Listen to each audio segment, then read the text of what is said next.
열왕기상 7장 1절에서 22절까지 말씀을 교독합니다. 솔로몬이 자기의 왕궁을 13년 동안 건축하여 그 전부를 준공하니라. 그가 레바논 나무로 왕궁을 지었으니 길이가 100규빗이요 너비가 50규빗이요 높이가 30규빗이라.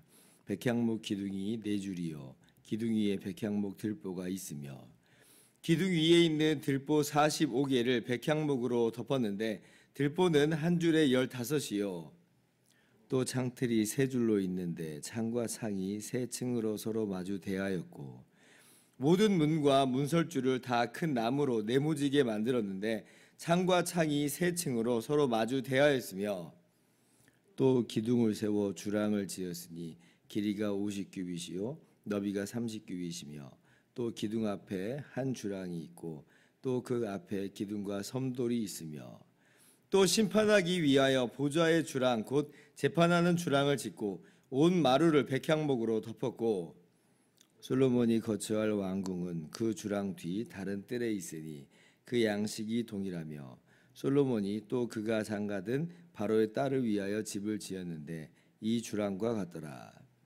이 집들은 안팎을 모두 귀하고 다듬은 돌로 지었으니 크기대로 톱으로 켠 것이라. 그 초석에서 처마까지와 외면에서 큰 뜰에 이르기까지 다 그러하니 그 초석은 귀하고 큰 돌 곧 10규빗 되는 돌과 8규빗 되는 돌이라. 그 위에는 크기대로 다듬은 귀한 돌도 있고 백향목도 있으며 또 큰 뜰 주위에는 다듬은 돌 3켜와 백향목 두꺼운 판자 1켜를 놓았으니 마치 여호와의 성전 안뜰과 주랑에 놓은 것 같더라. 솔로몬 왕이 사람을 보내어 히람을 두로에서 데려오니 그는 납달리 지파 과부의 아들이요 그의 아버지는 두로 사람이니 노스의 대장장이라. 이 히람은 모든 논일에 지혜와 총명과 재능을 구비한 자이더니 솔로몬 왕에게 와서 그 모든 공사를 하니라. 그가 녹기둥 둘을 만들었으니 그 높이는 각각 18규빗이라. 각각 12규빗 되는 줄을 두를만 하며 또 놋을 녹여 부어서 기둥 머리를 만들어 기둥 꼭대기에 두었으니 한쪽 머리의 높이도 5규빗이요 다른 쪽 머리의 높이도 5규빗이며 기둥 꼭대기에 있는 머리를 위하여 바둑판 모양으로 얽은 그물과 사슬 모양으로 따은 것을 만들었으니 이 머리에 7이요 저 머리에 7이라. 기둥을 이렇게 만들었고 또 2줄 석류를 한 그물 위에 둘러 만들어서 기둥 꼭대기에 있는 머리에 두르게 하였고 다른 기둥 머리에도 그렇게 하였으며 주랑 기둥 꼭대기에 있는 머리의 4규빗은 백합화 모양으로 만들었으며 이 2 기둥 머리에 있는 그물곁 곧 그 머리의 공같이 둥근 곳으로 돌아가며 각기 석류 200개가 줄을 지었더라. 이 2 기둥을 성전의 주랑 앞에 세우되 오른쪽 기둥을 세우고 그 이름을 야긴이라 하고 왼쪽에 기둥을 세우고 그 이름을 보아스라 하였으며 그 2 기둥 꼭대기에는 백합화 형상이 있더라. 2 기둥의 공사가 끝나니라. 아멘. 할렐루야. 하나님의 크신 은혜와 평강이 오늘도 변함없이 여러분 가운데 가득 넘치기를 주님의 이름으로 축원합니다. 성전을 지금 건축하는 이야기가 5장에서부터 계속 진행되고 있습니다. 7장도 마찬가지로 성전 건축에 관한 내용인데 특별히 이제 성전 안에 있는 기구들에 대한 그런 내용이 이루어져 그것을 만드는 것을 기록하는 것으로 지금 이제 되어 있습니다. 그런데 오늘 말씀 1절부터 12절까지는 그 가운데 뭐가 껴들어가 있냐면 솔로몬의 왕궁에 대한 그런 내용이 들어가 있어요. 그러니까 성전을 짓는 이 전반적인 과정을 다 기록하고 있는데 그 가운데 뭘 하나 추가해서 기록하고 있냐면 솔로몬이 성전 외에 왕궁을 지었다라고 하는 그 내용을 열왕기 기자가 지금 껴서 기록을 하고 있다는 거죠. 그래서 이제 솔로몬 왕궁의 이 건축 기간이 1절에 나오는데 13년을 지었습니다. 13년. 성전 건물은 7년 6개월 지었거든요. 네, 이 왕궁은 13년이니까 약 2배 정도 시간이 더 소요가 됐어요. 그리고 크기를 보니까 2절에 길이가 100규빗이고 너비가 50규빗이고 높이가 30규빗이다. 그래요. 우리 성전 크기를 기억을 하신다고 한다면 거의 2배 정도 커졌다라고 하는 걸 알 수가 있어요. 성전은 이제 60규빗, 길이가 60규빗이고 너비가 20규빗이잖아요. 높이는 30규빗으로 같아요. 그런데 이제 이 솔로몬의 왕궁은 길이가 100규빗이다. 그리고 너비가 50규빗이다 하니까 규모도 한 2배 정도 더 크다라고 하는 걸 우리가 알 수가 있습니다. 여기에 대해서 좀 불만을 이제 표출하시는 분들이 있기도 합니다. 성전보다 훨씬 더 크고 또 그리고 또 오랜 기간 동안 지은 거 보았을 때 솔로몬이 어디에 더 마음을 기울이고 있는 거냐라고 하는 이제 그런 의심의 눈초리를 가지고 있는 분들이 있어요. 의미는 있다고 봐요. 그렇게 의심할 수 있는 그런 것이 없지는 않다 보여집니다.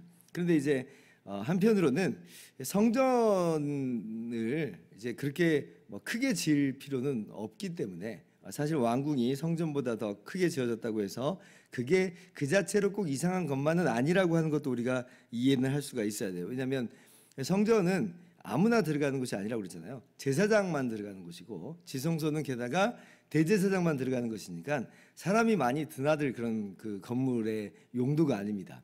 그런데 이제 왕궁은 그렇지 않잖아요. 왕궁은 재판정의 기능도 하고 있고 그리고 집무실도 되기도 하고 그리고 또 이 식솔들도 여기에 딸려서 아마 이리저리도 부산하게 왔다 갔다 해야 되는 그런 상황일 수 있기 때문에 그래서 왕궁이 더 커지는 것은 그건 이상한 것은 아니다라고 할 수가 있겠습니다.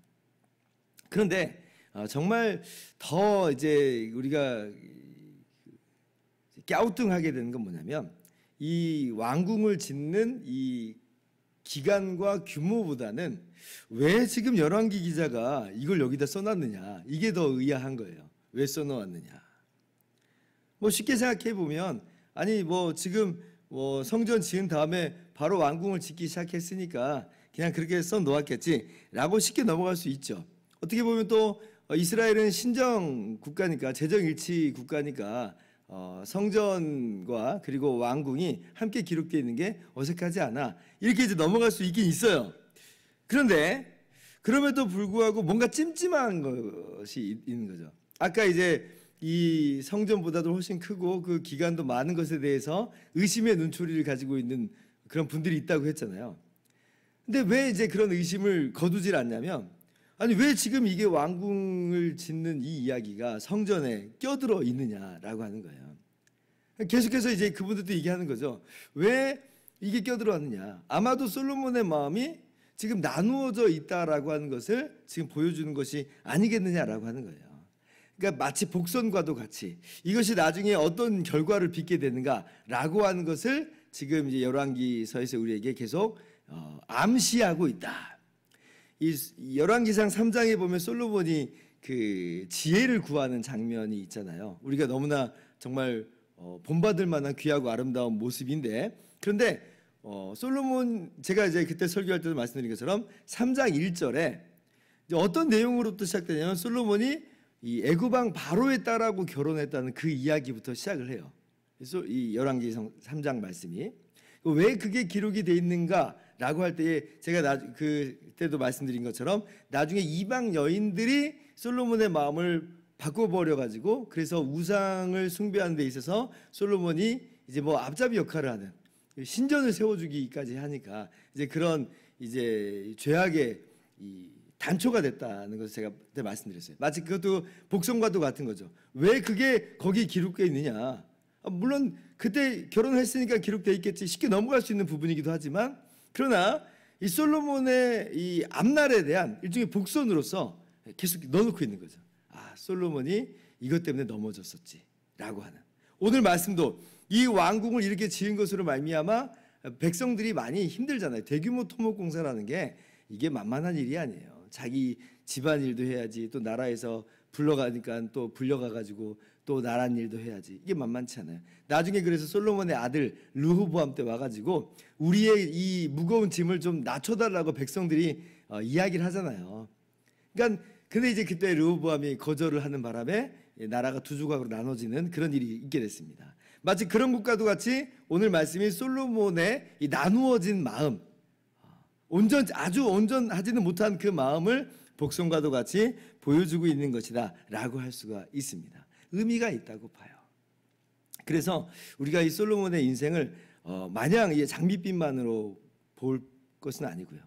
일단 솔로몬의 중간중간의 삶 속에서 나오는 그런 모습들을 보면서 인간의 참 연약함이로구나, 인간의 또 한계로구나 라고 하는 걸 항상 생각하면서 우리가 정말 지혜자의 삶을 살아가는 것으로요 힘을 기울여야 되겠습니다. 그리고 다시 이제 성전 이 공사 내용으로 돌아와요. 13절을 보면 이제 솔로몬 왕이 히람이라고 하는 아주 지혜로운 사람을 불러다가 이 성전 건축 일을 함께 하는 일을 우리가 보게 됩니다. 그래서 이 히람이 놋기둥도 만들고 놋바다도 만들고 놋받침술에 물두멍 등 이제 성전에 있는 여러 가지 이제 기구들을 만들게 됩니다. 근데 여기서 이제 가장 인상적인 그런 것 중에 하나는 뭐냐면 이 놋기둥, 아주 큰 놋기둥을 만들어요. 18규빗, 15절 보니까 높이가 18규빗이라 하는 거 보니까 거의 8, 9m가 되는 그런 큰 기둥을 세워가지고 우리가 주일날 봤던 것처럼 성전의 그 현관에 딱 세워납니다. 이 두 기둥을 딱 세워놔요. 이게 이제 솔로몬 성전의 하나의 특징적인 그런 모습인데 이 이름이 이제 붙어 있죠. 21절 보니까 야긴과 보아스다 이렇게 불러 있어요. 자, 제가 읽어볼게요. 이 두 기둥을 성전의 주랑 앞에 세우되 오른쪽 기둥을 세우고 그 이름을 야긴이라 하고 왼쪽의 기둥을 세우고 그 이름을 보아스라 하였으며 야긴과 보아스다 이렇게 이제 이름을 붙입니다. 여러분도 성경을 보시면 아시겠지만 맨 밑에 그 뜻을 지금 아마 성경이 이 주석과도 같이 달아놓은 곳이 있을 겁니다. 야긴 하니까 밑에 뭐라고 써 있어요? 그가 세우시리라, 그가 세우리라. 자, 보아스는 뭐라고 하냐면 그에게 능력이 있다. 아마 여러분 성경에도 그렇게 주석처럼 달려 있을 것입니다. 참 의미심장하죠. 지금 성전을 짓고 지금 이 성전에 대해서 지금 어떻게 보면 주석을 달아놓은 거다 이렇게 볼 수가 있어요. 두 기둥을 세워놓는데 그 뜻을 야긴이다, 보아스다라고 하면서 이것이 무엇을 지금 가리키고 있느냐 할 때에 이 성전을 세우시는 분은 누구냐? 지금 솔로몬 왕이 세우는 것 같죠? 아주 웅장하게 또 화려하게 세우는 것처럼 보이지만 그러나 세우시는 분은 하나님이 세우신다는 거예요. 이게 그가 세우시리라. 그가 누구겠어요? 하나님이죠. 하나님이 세우시리라. 하나님에게 능력이 있다. 하나님의 능력으로 이 모든 것이 지어진 것이다. 이렇게 이제 주석으로 달려 있다 볼 수 있어요. 어쩌면 이제 솔로몬의 왕궁이 그 앞에 잠깐 기사로 나와 있기도 하니까 솔로몬의 왕궁을 좀 염두에 두고 생각한다면 이 이스라엘 나라는 누가 세우느냐? 하나님이 세운다. 하나님이 능력이 있다. 하나님의 능력으로 이스라엘을 세우신다라고 우리가 그렇게도 함께 생각을 해볼 수가 있을 것입니다. 의미가 있죠. 하나님이 세우시고 하나님께서 능력으로 붙잡아 주시는 것이에요. 성전도 그렇고 나라도 그렇고 무슨 세속적인 나라는 물론이고 우리 하나님의 백성이라고 하는 그 나라도 그렇고 우리의 힘과 우리의 능력으로 세우거나 붙들거나 유지할 수 없습니다. 이 솔로몬의 실패에 대해서 제가 주일날 잠깐 말씀드린 것처럼 사람은 이것을 유지할 능력이 없어요. 사람이 세운 이 성전은 결국 이제 무너지고 사람이 붙드는 이 나라는 결국 망해버리잖아요. 이스라엘 나라는 망해버리고 이 솔로몬이 세운 성전은 다 파괴되어 버립니다. 그러니까 사람이 지은 것만으로 보면 그렇다는 거예요. 그런데 제가 그때도 말씀드린 것처럼 그러면 하나님의 약속 그러면 다 휴지 조각이 된 거냐? 하나님이 이스라엘 가운데 이 성소로서 영원히 함께 거하신다는 그 약속은 다 휴지 조각이 돼버린 것이냐? 솔로몬이 하나님의 말씀을 준행을 못했으니까. 근데 그렇지 않다고 그랬죠. 누가 이끌고 가시냐면 하나님이 친히 이끌고 가시는 거예요. 하나님이 세우시는 거예요. 주일날도 말씀드린 것처럼 인간이 세운 성전은 파괴될 수밖에 없는 운명입니다. 왜냐하면 우리가 이걸 유지할 수 있는 능력이 없어요. 그러나 하나님께서 이 일을 이루세요. 하나님께서 독생자 예수 그리스도를 보내셔서 예수님께서 참 성전이 되어주심으로 우뚝 세워지는 거죠. 이것은 어떤 사람의 힘으로 세워지는 것이 아니라 주님께서 친히 이루시고 주님께서 우리의 머리가 되어주시고 주님께서 우리의 모든 죄값을 다 치러주신 것으로 하나님이 우리와 영원히 함께 하시게 하는 거예요. 그래서 이제 예수 그리스도 안에서 우리가 성전으로 이어져서 우리가 교회된 우리가 성전으로 건축이 됩니다. 이게 누가 세운 거예요? 우리가 세운 거예요? 아니죠. 하나님이 세우셨어요. 누구의 능력이에요? 하나님의 능력으로 교회된 우리가 세워진 겁니다. 우리는 그저 은혜로 교회가 된 것이고 은혜로 하나님의 백성이 된 거예요. 은혜로 하나님이 우리와 함께 하신 것이 이게 전혀 우리의 힘과 능력과 노력으로 말미암는 것이 아니라는 거죠. 우리는 할 수가 없는 거예요. 우리는 그런 존재가 아니거든요. 하나님이 세우시는 겁니다. 하나님의 능력으로 세우세요. 우리가 그래서 오늘 이 야긴과 보아스라라고 하는 이 주석과도 같이 세워진 이 두 기둥을 보면서 결국 하나님께서 하나님의 거하신 처소로서의 교회된 우리 성전을 지으실 때에 하나님이 지으시는 것이구나. 하나님의 능력으로 붙잡으시는구나. 그러니 누가 교회를 해할 수 있단 말인가? 누가 무너뜨릴 수 있단 말인가? 이 세상 어떤 힘과 권력도 사단 마귀도 결코 교회를 음부의 권세가 해하지 못하는 것입니다. 그래서 우리가 다시 한번 이 은혜 가운데 있다는 것을 기억하면서 하나님의 놀라우신 일들을 찬양하고 감사하며 그 은혜를 오늘도 만끽하면서 살아가는 저와 여러분들 되기를 주님의 이름으로 축원합니다. 기도하겠습니다.